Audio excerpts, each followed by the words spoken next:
ഈ കുടുംബത്തിന് നന്മ വരണമെന്ന ലക്ഷ്യത്തോടു കൂടി പൂജ ചെയ്യുന്ന ഏതൊരാളെയും കുടുംബത്തിലെ ഒരു അംഗത്തെ പോലെ കാരണന്മാർ കാണത്തുള്ളൂ. അച്ഛൻ പറയുന്നത് ശരിയാമ്മേ.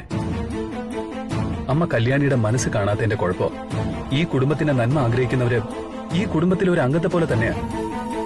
അവരുടെ പ്രാർത്ഥനകളെ തടസ്സപ്പെടുത്തുകയല്ല, പ്രോത്സാഹിപ്പിക്കുകയല്ലേ വേണ്ടത്. കൊള്ളാം. കല്യാണിയുടെ കാര്യം വന്നപ്പോ അച്ഛനും മോനും ഒരേ നാക്ക്. ദേ, നിങ്ങൾ രണ്ടുപേരും ഇനി എന്തൊക്കെ വാദിച്ചാലും കല്യാണി എനിക്ക് തൃച്ചംബരത്തെ ഒരു ജോലിക്കാരി മാത്രം, അല്ലാതെ തൃച്ചംബരത്തെ ഒരു സ്ഥിരം അംഗമായോ കുടുംബാംഗമായോ എനിക്ക് കാണാൻ പറ്റില്ല.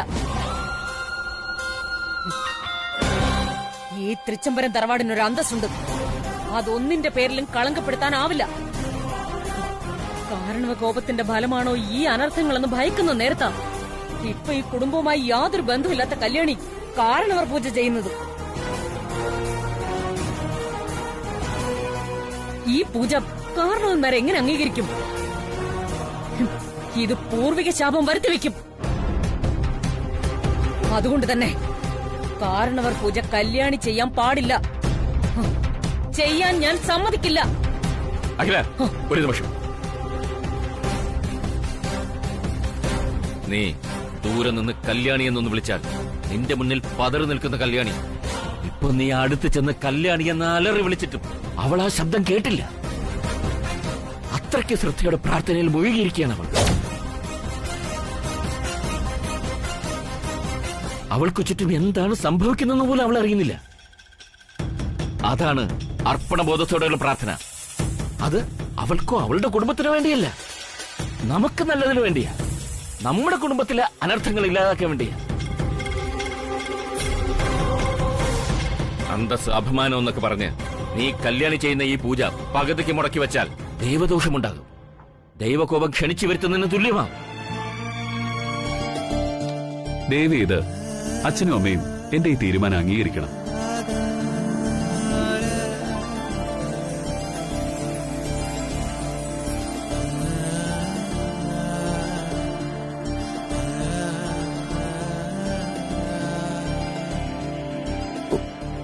ഒരിക്കലും ചോദിക്കാൻ പാടില്ലാത്ത ചോദ്യം ഞാൻ അമ്മോട് ചോദിച്ചു.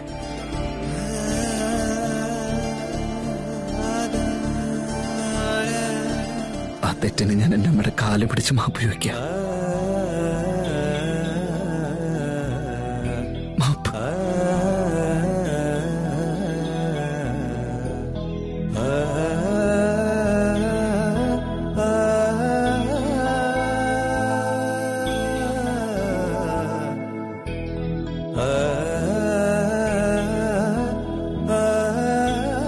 എപ്പോഴത്തെയും പോലെ എന്റെ പ്രോ എം ഡി ആയിട്ടിരുന്നാ മതി. ഞാൻ ഉത്തരവാദിത്വത്തോടെ കാര്യങ്ങൾ ചെയ്ത് നിങ്ങളെല്ലാരും ആഗ്രഹിക്കുന്ന പോലെ വലിയ ആളായിട്ട് കാണിക്കാം.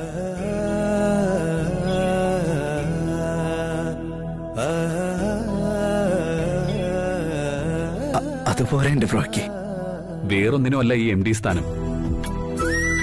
ഇതിലൂടെ നിനക്കൊരു ധൈര്യവും ആത്മവിശ്വാസവും കിട്ടും. നീ വലിയൊരു ബിസിനസ്സുകാരനാവും, എനിക്ക് ഉറപ്പാ.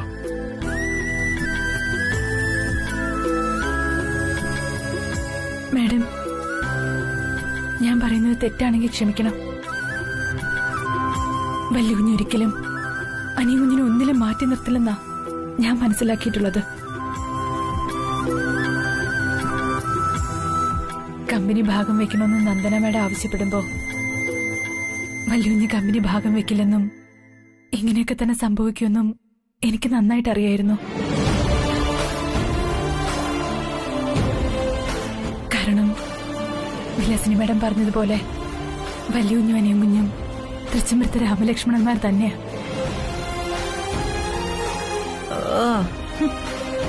അതുകൊണ്ടാ എനിക്ക് നന്ദന മേഡത്തിനോട് അങ്ങനെ പറയേണ്ടി വന്നത്. അതിന്റെ കാര്യകാരണങ്ങൾ നിന്നോട് ഞാൻ ചോദിച്ചോ? ഇല്ലല്ലോ. അതുകൊണ്ട് ആസ്ഥാനത്ത് കയറി അഭിപ്രായമൊന്നും പറയണ്ട. നിനക്ക് അടുക്കളയിലല്ലേ ജോലി, പോയിക്കോ. കല്യാണി നിൽക്ക.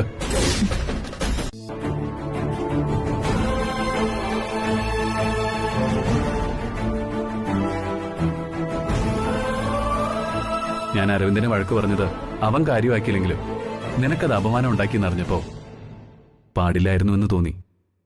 ക്ഷമിച്ചേക്ക്. നീ ആഗ്രഹിച്ചതുപോലെ, ഞാൻ ആഗ്രഹിക്കുന്നത് പോലെ നമ്മുടെ അരവിന്ദ് വലിയൊരാളാവും. ഉറപ്പ്. അതിന്റെ ഒരു തുടക്കമായിട്ട് കണ്ടാൽ മതി ഇതിനെ.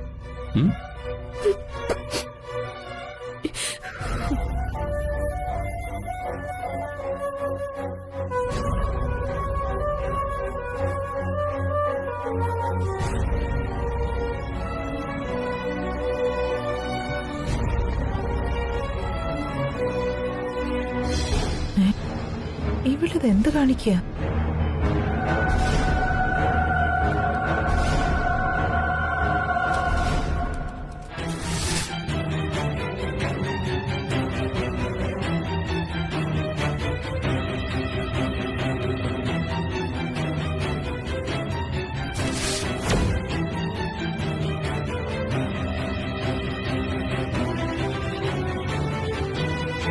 നന്ദന, നീ എന്തായി കാണിക്കുന്നു?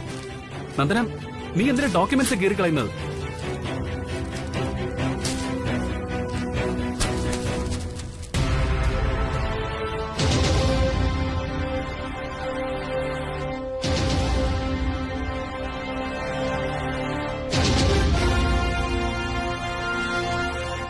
കല്യാണി, ആദ്യം നീ ചെയ്യുന്നതെന്തും തെറ്റായിട്ടേ തോന്നൂ. പക്ഷേ അതേ കുടുംബത്തിന്റെ നന്മയ്ക്കായിരുന്നു എന്ന് അതിന്റെ അവസാനം ബോധ്യപ്പെടും.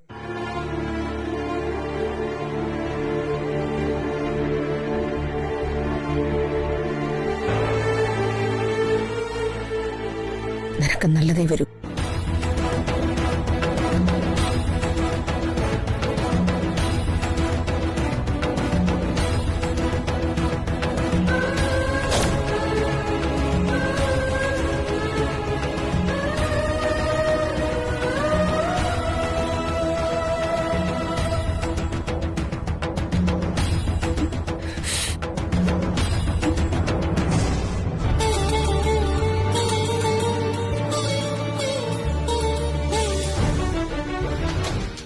കമ്പനികൾ ഭാഗം വെച്ച് രാമലക്ഷ്മണന്മാർ പരസ്പരം വാളെടുക്കുമെന്ന് കരുതിയപ്പോ നന്ദനയ്ക്ക് മാതൃകാ മരുമകൾ പട്ടം.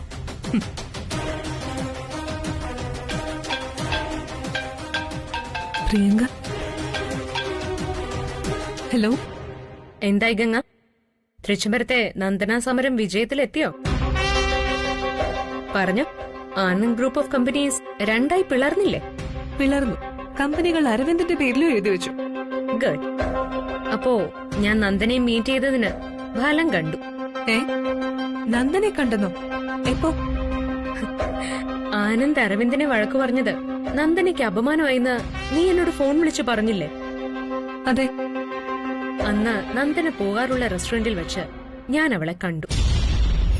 കണ്ടത് വെറുതെ അല്ല, കലക്കവെള്ളത്തിൽ മീൻ പിടിക്കാൻ തന്നെയാണ്.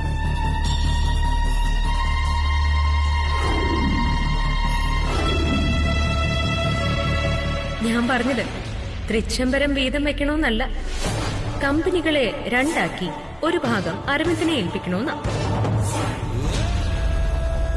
നിന്റെ പ്ലാനും പദ്ധതികളൊക്കെ വളരെ വളരെ നന്നായിരുന്നു. പക്ഷേ നീ വിചാരിച്ച പോലെ കാര്യങ്ങൾ നടന്നില്ല. എന്താ ഗംഗി നീ പറയുന്ന? അതെ പ്രിയങ്ക, നിന്റെ പ്ലാനുകൾ പോലെ തന്നെ കാര്യങ്ങൾ 90% വരെ എത്തിയതാ. അഡ്വക്കേറ്റ് ഭാഗപത്രവും തയ്യാറാക്കി എത്തി. ആ വക്കീലിനെ എനിക്കും നിനക്കും നന്നായി അറിയാം. അഡ്വക്കേറ്റ് രാജലക്ഷ്മി. വല്യൂഞ്ഞോ? താങ്ക്സ്. താങ്ക്സോ? എന്തിന്? നന്ദനയുടെ പ്രശ്നത്തിൽ തൃച്ചംബരത്തെ മൂത്ത മരുമകളുടെ ഉത്തരവാദിത്വം നന്നായിട്ട് നിറവേറ്റിയതിന്. അനിയൻകുഞ്ഞിന് വേണ്ടി കമ്പനി മുഴുവൻ എഴുതി കൊടുക്കാൻ തയ്യാറായ വല്യൂഞ്ഞിന്റെ മനസ്സുണ്ടല്ലോ, അതിന്റെ മുന്നിൽ ഞാൻ ചെയ്തതൊന്നും ഒന്നുമല്ല. അല്ലെങ്കിൽ തന്നെ നീ ഈ കുടുംബത്തിന് വേണ്ടി ചെയ്ത പല കാര്യങ്ങളും പുറത്തു പറഞ്ഞിട്ടില്ലല്ലോ.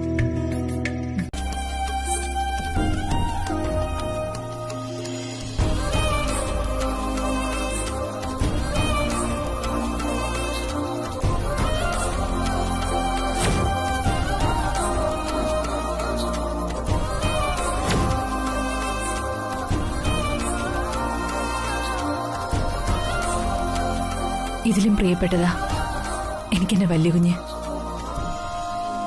കല്യാണിയുടെ ജീവിതത്തിൽ വിലയിടാനാവാത്ത സമ്പാദ്യം.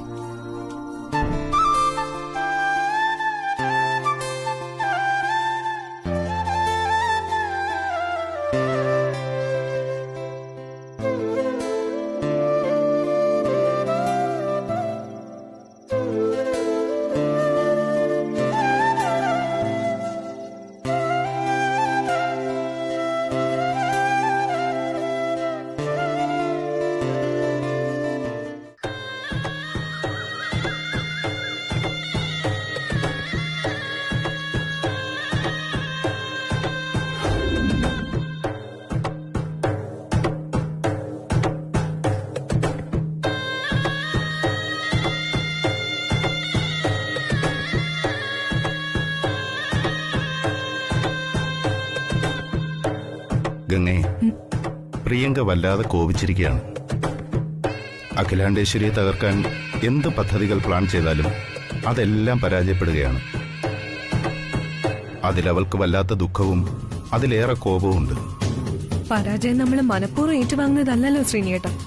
അതെ, അക്കാര്യത്തിൽ അവൾ എന്തെങ്കിലും നിന്നോട് ദേഷ്യപ്പെട്ടാൽ നീ അത് കാര്യമാക്കണ്ട കേട്ടോ. കോഫി വേണോ? വേണ്ട. അല്ല, ഇതെന്താ ഒരു കപ്പ് കോഫി തിരികെ കൊണ്ടുവന്നത്? മുറിയിൽ അരവിന്ദ് സാർ മാത്രമേ ഉള്ളൂ, നന്ദനമ്മയുടെ ഇല്ല. നന്ദനമ്മയുടെ ഇല്ലേ? രാവിലെ ഇതെവിടെ പോയി? ഞാൻ കോഫി അവിടെ വെച്ചപ്പോ അരവിന്ദ് സാർ പറഞ്ഞു, വെക്കണ്ട, മാഡം ഇവിടെ ഇല്ല, കോഫി കൊണ്ടുകൊള്ളാൻ.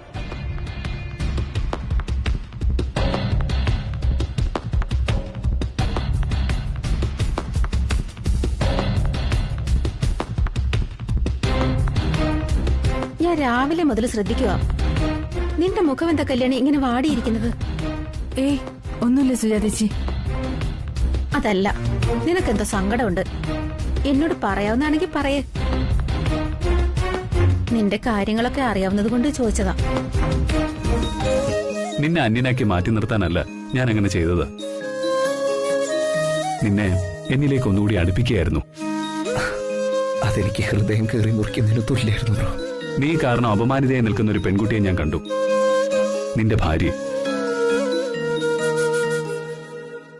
അവളുടെ അഭിമാനം സംരക്ഷിക്കാനാ ഞാൻ അങ്ങനെ ചെയ്തത്, അല്ലാതെ നിന്നെ ഒറ്റപ്പെടുത്താനല്ല. നീ എനിക്ക് ആരാണെന്നും നിന്റെ ഉള്ളിൽ ഞാൻ എത്രയേറെ ഉണ്ടെന്നും നമുക്ക് രണ്ടുപേർക്കും അറിയാം. അത് അന്യോന്യം വിവരിക്കുമ്പോ ഞാനും നീയും വളരെ ചെറുതായി പോവും.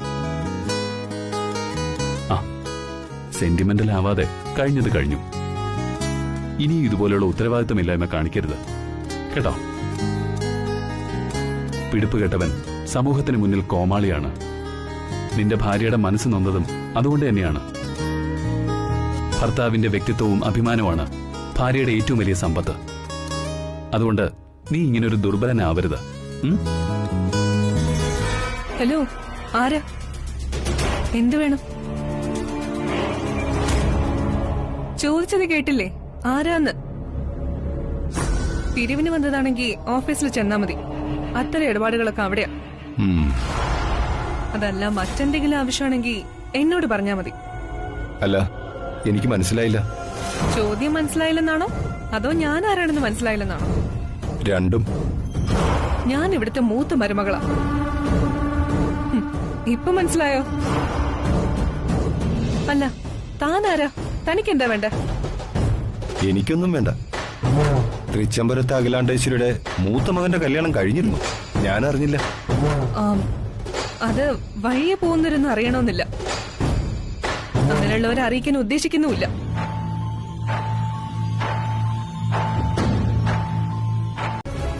സഹദേവനോ?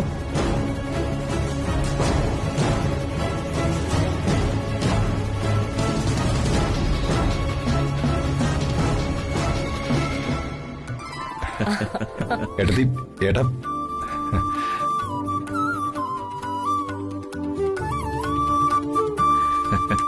സഹദേവ,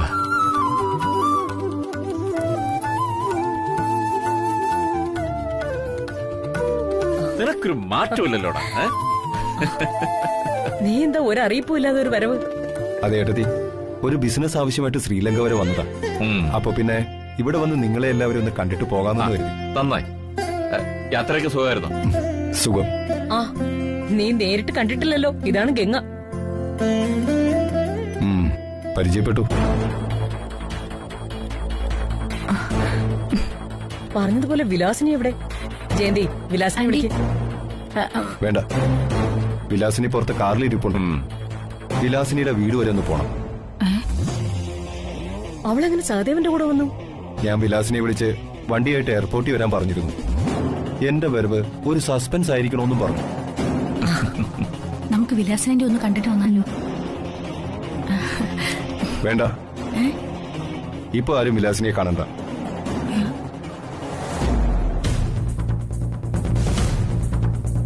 അവളൊരല്പം നീരസത്തില.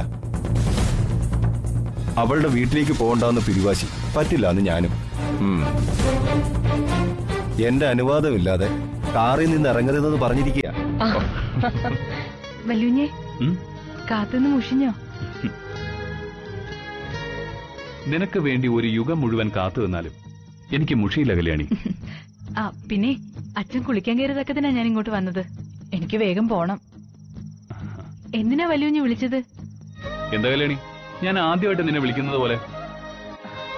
അതെ, ഭാര്യയും ഭർത്താവും ഒക്കെ ശരി തന്നെയാ. അച്ഛന്റെ വഴക്ക് ഞാൻ കേൾക്കേണ്ടി വരും. ഓ, അല്പം വഴക്കൊക്കെ കേൾക്കേണ്ടി വരും. എനിക്ക് വേണ്ടിയല്ലേ? ഇന്ന് വലിയ സന്തോഷത്തിലാണല്ലോ. ചില സന്തോഷ വാർത്തകളൊക്കെ നേരിട്ട് പങ്കുവയ്ക്കാനാ നിന്നെ ഞാൻ വിളിച്ചത്. ആ, എനിക്കറിയാം. വിലാസിനിമയുടെ ഇവിടെ വിട്ടു പോയ കാര്യല്ലേ? അതെ, അങ്ങനെ തൃച്ചംബരത്ത് നിന്ന് ഒരു വലിയ ശല്യം ഒഴിഞ്ഞു കിട്ടി. സഹദേവൻ സാറ് പെട്ടെന്ന് വരികയും കൊണ്ടുപോവുകയും ചെയ്തല്ലോ. എന്താ കാര്യം? അതിന്റെ പിന്നില് നമ്മുടെ അച്ഛൻ തന്നെയാ. എല്ലാവരും സമാധാനം ആഗ്രഹിക്കുന്നവരല്ലേ കല്യാണി? ഇളയമ്മയാ തൃച്ചംബരത്തിന്റെ അസ്വസ്ഥത. ഇപ്പോ അത് മാറി. പക്ഷേ ഇനി സഹദേവൻ സാറിന് സമാധാനം ഉണ്ടാവോ? ഇളയച്ചന് ഏതു നേരവും തിരക്കല്ലേ, ഇതൊന്നും ശ്രദ്ധിക്കാൻ നേരം ഉണ്ടാവില്ല. പിന്നെ അവിടെ ഫ്ലാറ്റിലല്ലേ താമസം. പല ഭാഷക്കാര്, പല സ്വഭാവക്കാര്, ആരും പരസ്പരം അറിയ പോലുമില്ല. ഓരോരുത്തർക്കും അവരവരുടെ കാര്യം. ഇനി അഥവാ ഇളയമ്മ ആരെങ്കിലും പരിചയപ്പെട്ട അവര് വിസ ക്യാൻസൽ ചെയ്ത് നാട്ടിലേക്ക് പോന്നോളൂ. ചുരുക്കി പറഞ്ഞ നമുക്കിനി ആരെയും പേടിക്കണ്ട. ഒളിഞ്ഞു നിന്ന് കേൾക്കാനും മറഞ്ഞു നിന്ന് കാണാനും ഇളയമ്മയില്ലല്ലോ. തൃച്ചംബരത്തെ ഏത് പൂമരങ്ങൾക്ക് കീഴിൽ നിന്നും നമുക്ക് പ്രണയിക്കാം. തൃച്ചംബരത്തെ ഈ രാക്കാറ്റും രാക്കുയിലിന്റെ പാട്ടും പെയ്തിറങ്ങുന്ന പൂനിലാവും ആവോളം ആസ്വദിക്കാം. ഒറ്റയ്ക്ക് നിന്നങ്ങ് ആസ്വദിച്ചോ. രാക്കുയിലിന്റെ പാട്ടും പെയ്തിറങ്ങുന്ന പൂനിലാവും രാക്കാറ്റും ഒക്കെ ആസ്വദിച്ച് നിന്നാലേ വീട്ടിൽ ചെല്ലുമ്പോ ഒരു സുനാമി കുളി കഴിഞ്ഞിങ്ങ് ഇറങ്ങും. പിന്നെ എന്നെ പടിയടച്ച് പിണ്ടം വെക്കും. അപ്പഴേ ഞാൻ പോണേ. കല്യാണി നിൽക്ക്.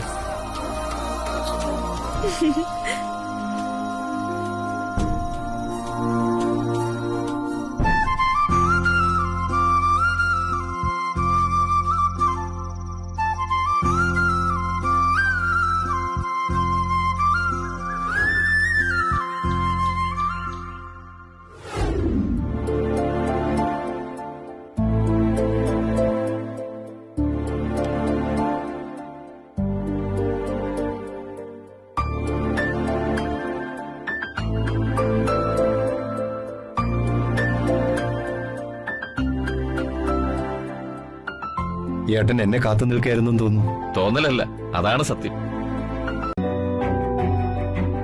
തൃച്ചംബരത്തെ അഖിലാണ്ടേശ്വരിയുടെയും ശിവരാമകൃഷ്ണന്റെയും രാജകുമാരനെ പോലത്തെ മകൻ അതേ വീട്ടിലെ അടുക്കളക്കാരിയെ പ്രേമിക്കുന്നത് നമ്മുടെ തറവാടിന്റെ അന്തസ്സിനും പാരമ്പര്യത്തിനും ചേർന്നതാണോ? അവൾ എന്നോട് ചോദിച്ച ആദ്യത്തെ ചോദ്യം ഇതാണ്. എനിക്ക് ഉത്തരം മുട്ടിപ്പോയി. എനിക്ക് ഉത്തരം പറയാൻ പറ്റാത്ത ഈ ചോദ്യത്തിന് ഏട്ടന് ഉത്തരം തരാൻ കഴിയുമോ? പറയ്. നിനക്ക് ചോദിക്കാനുള്ള എല്ലാം ചോദിച്ചു തരട്ടെ, എന്നിട്ട് ഒടുവിൽ ഞാൻ മറുപടി പറയാം. വിലാസിനി ചോദിച്ച അടുത്ത ചോദ്യം, അവൾ തൃച്ചംബരത്തെ ആരാണ്? ഏട്ടന്റെ അഖിലേട്ടത്തിന്റെ അനിയത്തി, തൃച്ചംബരത്തെ സഹദേവന്റെ ഭാര്യ. അവൾക്ക് ഈ കുടുംബത്തോട് ഉത്തരവാദിത്വമില്ലേ? ഈ തറവാടിന്റെ അഭിമാനം സംരക്ഷിക്കാൻ അവളും ബാധ്യസ്ഥയല്ലേ?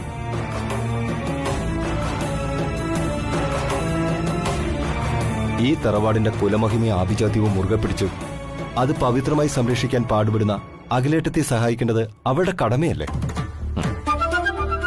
ഈ തറവാട്ടിലെ മൂത്ത മകനാണ് ആനന്ദ്. ഇളയ മകൻ അരവിന്ദനെ കൂടാതെ ആനന്ദിനെ കണ്ടു വളരുന്ന മറ്റു 2 കുട്ടികൾ കൂടിയുണ്ട് ഇവിടെ, ഞങ്ങളുടെ മക്കൾ. ആനന്ദ് ഒരു അടുക്കളക്കാരിയെ വിവാഹം കഴിച്ചാൽ ഭാവിയിൽ അതേ മാർഗം സ്വീകരിക്കാൻ ഒരു മടിയും കാണിച്ചെന്ന് വരില്ല ഞങ്ങളുടെ 2 മക്കളും. അവിടെ വിലാസിനി ആന്റി നാട് കടത്താനുള്ള ഗൂഢാലോചന നടക്കുക. നാട് കടത്താനുള്ള ഗൂഢാലോചനയോ? അതെ, ഞാൻ എന്റെ കാതുകൊണ്ട് കേട്ടതാ. വിലാസിനി ആന്റിയെ ഗൾഫിലേക്ക് കൊണ്ടുപോവാനാ സഹദേവൻ അങ്കിള് വന്നത്. വിസ റെഡിയാക്കാൻ അത്ര വെയിറ്റ് ചെയ്യുന്നത്. ജയന്തി, നേരാണോ നീ പറയുന്നത്? ഞാൻ ഇന്ന് കഴിച്ച ചിക്കൻ സൂപ്പാണ് സത്യം. വേഗം എന്തേലും ചെയ്തേ പറ്റൂ, അല്ലെങ്കിൽ സഹദേവൻ അങ്കിള് വിലാസിനി ആന്റിയെ കൊണ്ട് തൃച്ചംബരത്തുനിന്ന് പോവും.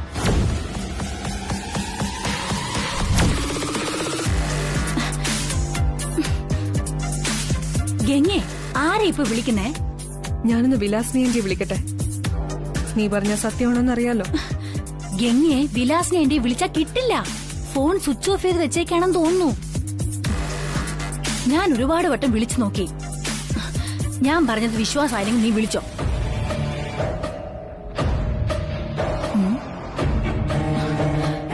ഞാനിപ്പോ വിളിക്കുന്ന വിലാസിനി ആന്റി അല്ല, പ്രിയങ്ക.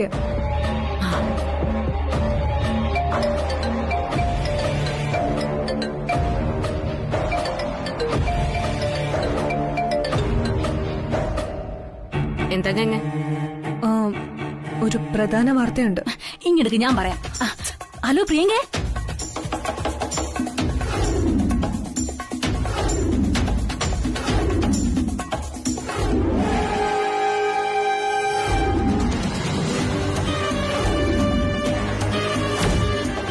ഓ, പുതിയ കഥാപാത്രങ്ങൾ രംഗപ്രവേശം ചെയ്യുന്നു.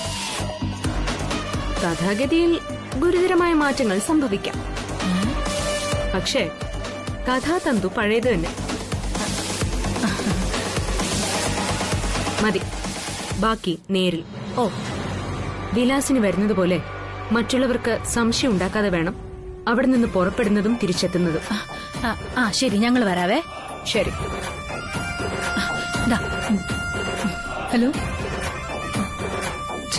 കട്ടായി.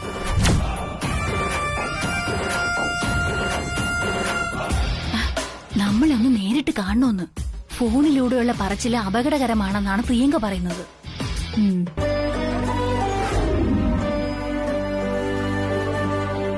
കല്യാണി, നീ എന്തിനാ ആവശ്യമില്ലാത്ത കാര്യങ്ങളൊക്കെ ഓർത്ത് ടെൻഷൻ അടിക്കുന്നത്? അതല്ല വല്യുഞ്ഞെ, ഞാൻ നന്ദന മാഡത്തിന്റെ കാര്യം ചോദിച്ചപ്പോ അനിയുഞ്ഞ് ആദ്യം ഒഴിഞ്ഞു മാറുമായിരുന്നു. പിന്നീട് നിർബന്ധിച്ച് ചോദിച്ചപ്പോഴാ എന്നോട് നന്ദന മാഡം 2 ദിവസത്തേക്ക് വീട്ടിൽ പോയതാണെന്ന് പറഞ്ഞത്. കല്യാണി, അരവിന്ദ് പറഞ്ഞു തന്നെയായിരിക്കും സത്യം. കമ്പനി ഭാഗം വെപ്പിക്കാൻ നോക്കിയതിന്റെ കുറ്റബോധം അമ്മയെ ഫേസ് ചെയ്യാൻ ഒരു ബുദ്ധിമുട്ടുണ്ടായേക്കാം. അതായിരിക്കും ഇങ്ങനെ പെട്ടെന്നൊരു പോക്കിന് കാരണം. മാത്രമല്ല, അവൾക്കൊരു ബിസിനസ് മീറ്റ് ഉണ്ടെന്ന് എന്നോട് നേരത്തെ പറഞ്ഞിരുന്നു. എന്നാലും അത് അനിയുഞ്ഞിന് സങ്കടമായിട്ടുണ്ട്. ഇന്ന് എന്റെ കെട്ടിയോൾക്ക് കരയാനൊരു കാരണമായല്ലോ. നന്ദന നല്ല കുട്ടിയാ. അവളുടെ മനസ്സിന്റെ വലിപ്പം നമ്മൾ ആ കമ്പനിയുടെ കാര്യത്തിൽ കണ്ടതുവാ.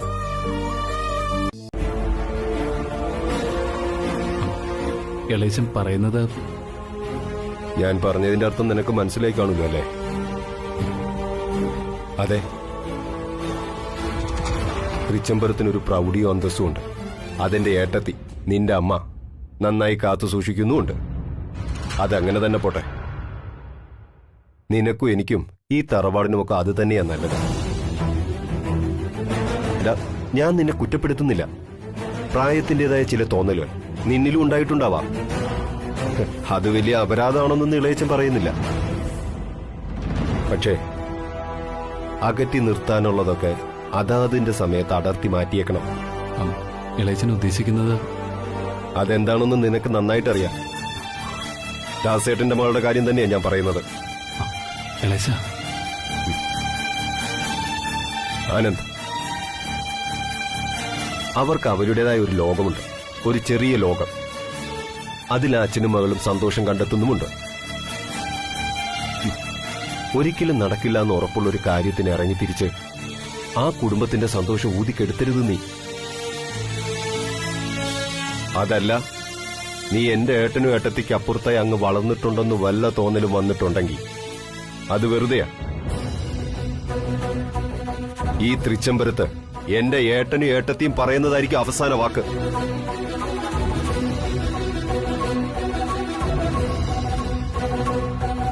ആനന്ദൻ, നീ എന്താ ഇങ്ങനെ മാറിപ്പോയത്? ഏട്ടത്തിയുടെ വാക്ക് ധിക്കരിക്കുന്നവനായിരുന്നില്ലല്ലോ നീ. അമ്മയ്ക്ക് വേണ്ടി ജീവൻ കൊടുക്കുന്ന മകൻ. ഈയിടെ നീ പല പ്രാവശ്യങ്ങളായിട്ട് ഏട്ടത്തിയോട് തട്ടിക്കയറിയതായിട്ട് ഞാൻ അറിഞ്ഞു. അതും എവിടെ നിന്നും വലിഞ്ഞു കയറി വന്ന ഒരു അടുക്കളക്കാരി പെണ്ണിനു വേണ്ടി.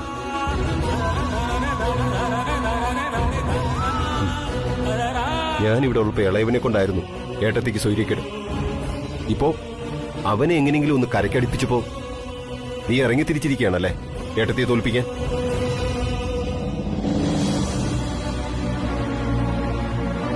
എടാ, നീയൊക്കെ കാണിക്കുന്നത് കണ്ടും കേട്ടും സഹിച്ചു നിൽക്കുന്ന ഒരു മനുഷ്യനുണ്ട് ഇവിടെ, എന്റെ ഏട്ടൻ.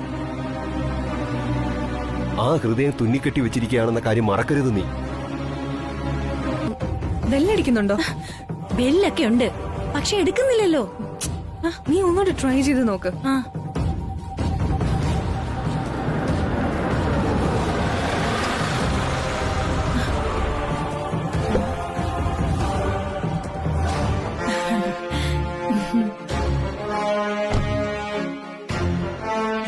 ഗുഡ് മോർണിംഗ് അങ്കിളെ.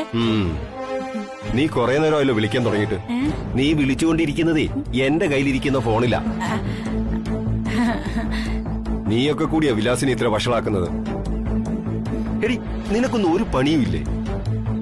കണ്ടവരുടെ കുറ്റവും കുറവും കണ്ടെത്തി ഏഷണിയും പരദൂഷണവും പറഞ്ഞ് ഇത്തിൽ കണ്ണികളെ പോലെ അന്യരുടെ അന്നവും തിന്ന് ചീർക്കുന്ന കെട്ട ജന്മങ്ങൾ. വിലാസിനായിട്ട് നിനക്ക് എന്താടി ഏർപ്പാട്? അത് അങ്കിളെ, പിന്നെ അയ്യോ,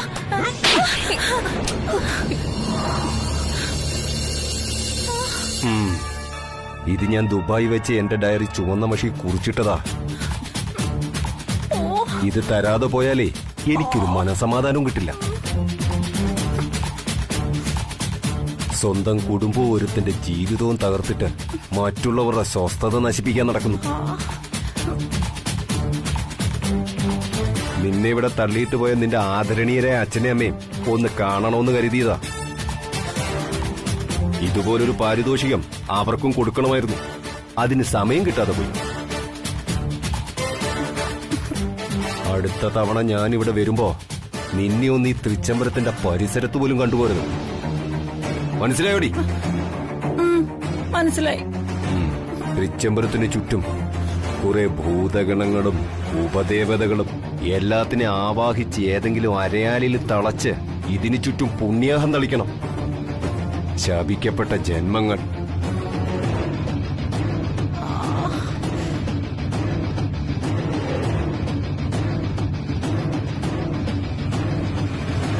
അയ്യോ, അങ്കിളുടെ കൈ ഇരുമ്പോലൊക്കെയാണോ? എന്റെ അണപ്പല് പെണ്ണിലും പോലെ ആയി.